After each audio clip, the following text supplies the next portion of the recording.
Okay, time to earn the click. Tucker Carlson, November 2024, tells the world he was attacked in his bed by a demon. Not a nightmare, not sleep paralysis. A literal entity jumps him while he's asleep. He wakes up bleeding. 4 long claw marks down his ribs and shoulder, still visible weeks later. His dogs, 4 of them, slept through the whole thing like it was Disney on ice. His takeaway? Quote, "I've never been the same. I read the Bible a lot more now." That's not a midlife crisis. That's a plot twist even M. Night Shyamalan would call excessive. Task Unit Bruiser.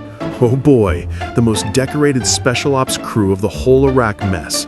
Translate that to a squad so damn allergic to tapping out that the battlefield starts begging for mercy, handing out gold stars just to shoo them home. This wasn't a unit, it was a glitch in the Matrix. Kick in 1 door? Routine. 10 more? Yawn. Tuesday special. Picture it. Hey, let's crank a SEAL platoon to existential nightmare mode. Jocko right in the thick, commanding the chaos, not quitting, suffering like a pro, making discomfort clock out early. Statistically savage excellence, silver stars, bronze with V, the works. But here's the absurdity. Amid house-to-house hell, friendly fire fiascos, losing legends like Mansour, they just kept coming. Battlefield's like, fine, you win, take your trophies. This crew turned war into a bad joke on the enemy. The no-decision wardrobe. All right, here's the bonus chapter nobody expected. Alex Hormozi's wardrobe is basically a psychological experiment disguised as clothing. This man eliminated so many daily decisions that even his socks started feeling insecure. He wears the same style of shirts, the same style of shorts, and shoes that look unionized around zero friction. It's not fashion, it's efficiency with a bench press. Picture it. While normal people debate colors, fabrics, and matching shades, Hormozi wakes up and vaporizes the entire problem by picking the same outfit again and again. The real mystery isn't how he built an 8-figure empire, it's whether his socks ever participate in his success. Did they retire? Were they fired for causing excess load? Nobody knows. But here's what we do know. If you simplify your wardrobe until accessories disappear, you're no longer dressing, you're optimizing. Hormozi didn't just declutter his closet, he performed a hostile takeover on decision-making. And somehow, it works. The man turned not choosing outfits into a competitive advantage. All right, let's talk about the alternate universe Chris apparently lives in. At some point, the guy found himself working with John McAfee, the cybersecurity legend who turned into a walking action movie. Suddenly, Chris is in the middle of a crypto project, surrounded by bodyguards, weapons, paranoia, and enough plot twists for a full TV season. And he stayed calm. Because of course he did. But that's just the warm-up. This is the same guy who built a business out of broken iPhone screens. Everyone throws them away. Chris turned them into revenue. The man looked at electronic trash and said, profit. And then comes the Bucky story. He walks into the biggest themed convenience store in America, spends $3,000 on merchandise, and walks out with an informal deal to sell everything online, building the e-commerce presence they never bothered to create. It's a pattern. While normal people see chaos or someone else's problem, Chris sees opportunity. And he acts before anyone else even noticed there was a window open. All right, let's talk about how ridiculous this timeline actually is. 2 years ago, Jelly Roll couldn't walk up a flight of stairs without stopping every 7 steps to catch his breath. Fast forward, he's standing in Vatican City, St. Peter's Square, first live concert ever held there, 700,000 people watching. Every other artist that night was singing duets with Andrea Bocelli or Pharrell, safe, comfortable, 2 legends holding your hand. Jelly Roll, alone, just him and the entire Catholic Church. He's backstage, having a full existential crisis, thinking, I cuss, I smoke, I've been to prison, why am I the one doing this solo? Then Jennifer Hudson walks up and asks, so, what's the plan? And this man, ex-convict, used to sell mixtapes out of his trunk, looks at her and says, we give him Jesus. So they did. Full gospel takeover in front of St. Peter's Basilica. Jennifer Hudson going full church mode, 200 choir members, hands in the air. The Vatican turned into a Tennessee revival. But apparently that wasn't enough for one lifetime. Few months later, he's on Joe Rogan. Interviews wrapping up, he's plugging his wife's book, thinks they're done. Joe goes, I want to show you something. Plays a video. another country artist inviting him to become a member of the Grand Ole Opry, the highest honor in country music, live on air, complete ambush. He starts crying on camera, had no idea it was coming. And here's the thing. Years earlier, this same guy sat in the 7th row of that same Opry house, ankle monitor on, could barely afford the ticket, had to leave before the show ended because his curfew was 9 p.m.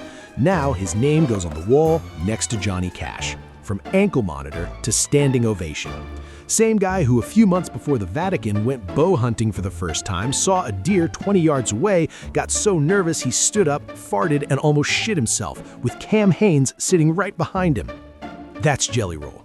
All right, let's talk about how Mel Robbins became Mel Robbins. Because the woman teaching millions how to take control of their lives couldn't get out of bed. At 41, she was a mess.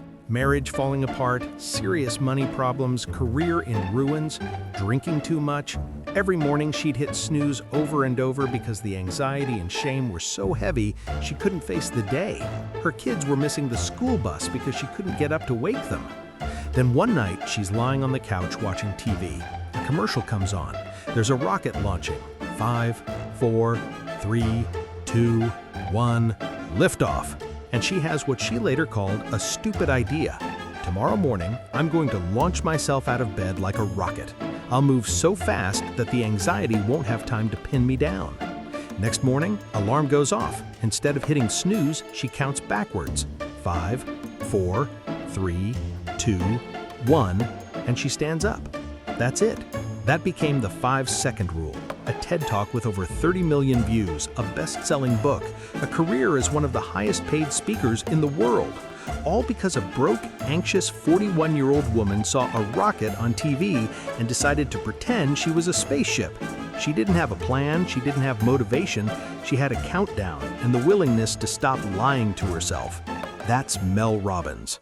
So here's the thing about Andrew Huberman. Before he was a Stanford professor teaching millions of people about neuroscience, he was an 18-year-old skateboarder squatting in an abandoned apartment with a pet ferret.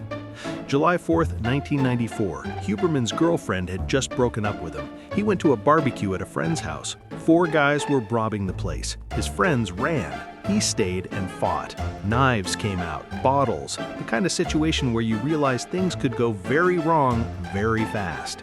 The police showed up, and because the guys were robbing the house, the cops congratulated him. One officer said, "Nice work."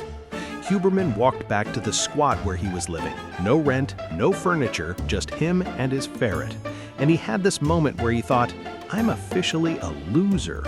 He was barely scraping through college. He wasn't good at skateboarding. He wasn't a musician. He knew how to do essentially nothing well. And he figured he'd end up dead or in jail like a lot of his friends. So he wrote a letter to his parents. He said he was going to turn his life around.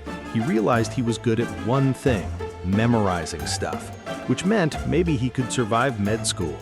He enrolled back at UCSB, stopped partying, started training, started studying like a maniac, got his master's at Berkeley, PhD at UC Davis, became a professor at Stanford, and now he's got one of the biggest health podcasts in the world, 5.9 million YouTube subscribers, teaching neuroscience to millions of people.